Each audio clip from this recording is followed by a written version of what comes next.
जय माता दी दोस्तों, माता की चौकी में आप सबका हार्दिक स्वागत है।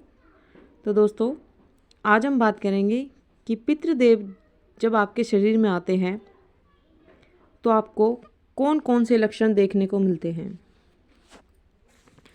जब किसी व्यक्ति के शरीर में पितृ आते हैं या उसके घर के ऊत आते हैं तो उन्हें कैसा महसूस होता है और उनके क्या लक्षण होते हैं। वैसे मैं आपको बता दूं कि हमारे घर के जो देवता होते हैं वो हमारे ऊत पितृ होते हैं। ऊत उन्हें कहते हैं जो छोटे होते हैं, जिनकी शादी नहीं होती है, उन्हें ऊत कहा जाता है। और पितृ वो होते हैं जो हमारे बड़े बुजुर्ग हैं, जैसे हमारे पापा दादा हैं, उन्हें पितृ की श्रेणी में रखा जाता है।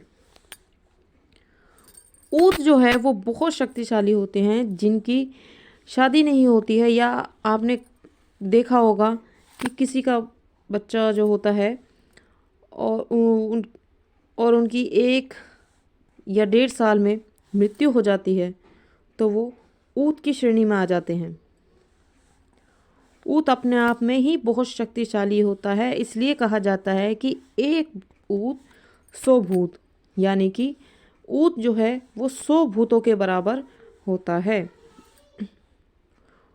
उसकी जो शक्ति है वो डायरेक्ट विष्णु शक्ति से जुड़ी होती है, ब्रह्म शक्ति से जुड़ी होती है, जिसके कारण उसमें इतना बल होता है। अगर आपके पितृ आपसे एक बार के लिए नाराज़ हो जाए तो आप उन्हें मना सकते हैं, उन्हें आप बहुत आसानी से मना सकते हैं।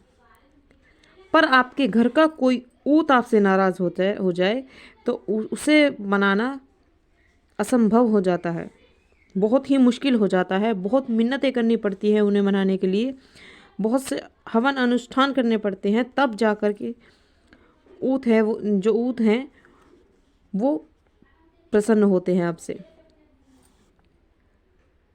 जब कोई ऊत या पितृ हमारे शरीर में आता है तो उसका पहला लक्षण ये होता है दोस्तों कि जब ऊत या पितृ आपके शरीर में आते हैं तो उस व्यक्ति को बहुत रोना आता है, आंखों से आंसू बहने लगते हैं। कई बार जिस व्यक्ति पर ऊत पितृ प्रसन्न होते हैं या उसके शरीर में आना चाहते हैं, उसके शरीर में, तो वो व्यक्ति जब पूजा करता है तो वो व्यक्ति भी रोता है। हालांकि वो अपने इष्ट देव की पूजा कर रहा है, पर आंखों में से आंसू आते हैं उसके पितरों की वजह से। जो व्यक्ति मावस निकालते हैं, खीर पूड़ी का भोग अपने पितरों को लगाते हैं हर मावस को, तो उसके शरीर में जब पितर आते हैं तो उसकी आंखों से आंसू आते हैं। पितर जब आपके शरीर में आते हैं तो उसका सबसे बड़ा लक्षण यही होता है कि व्यक्ति जो है वो रोने लगता है। दूसरा लक्षण है दोस्तों, दूसरी बात जो मैं आपको बताऊं कि जिस घर के पितृ हैं, मतलब जिस घर के वो पितृ हैं, उसी घर के परिजन पर वो आते हैं। आपके घर के ऊत पितृ आपके ही शरीर में आ सकते हैं, किसी और के शरीर में नहीं आ सकते। आपने कई चौकियों पर देखा होगा, जब आपसे बोला जाता है कि आप अपने ऊत पितरों को याद कीजिए, तो वो आपके शरीर में आते हैं। तो वो आपके ही शरीर में क्यों आते हैं? और अगर आपसे बोला जाए कि आप दूसरे के घर के ऊत पितरों को याद करो, तो वो नहीं आएंगे, क्योंकि हमारे परिवार का जो अंश होता है वो हमारे ही अंदर होता है। एक ऊर्जा जो है वो हमारे ही अंदर होती है, और हमारे जो ऊत पित्र है वो हमारे ही शरीर में आते हैं।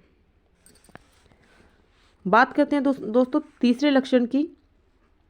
जब पितरों को प्रसन्न करना होता है तो सफ़ेद कपड़ों का हमें धारण करना पड़ता है।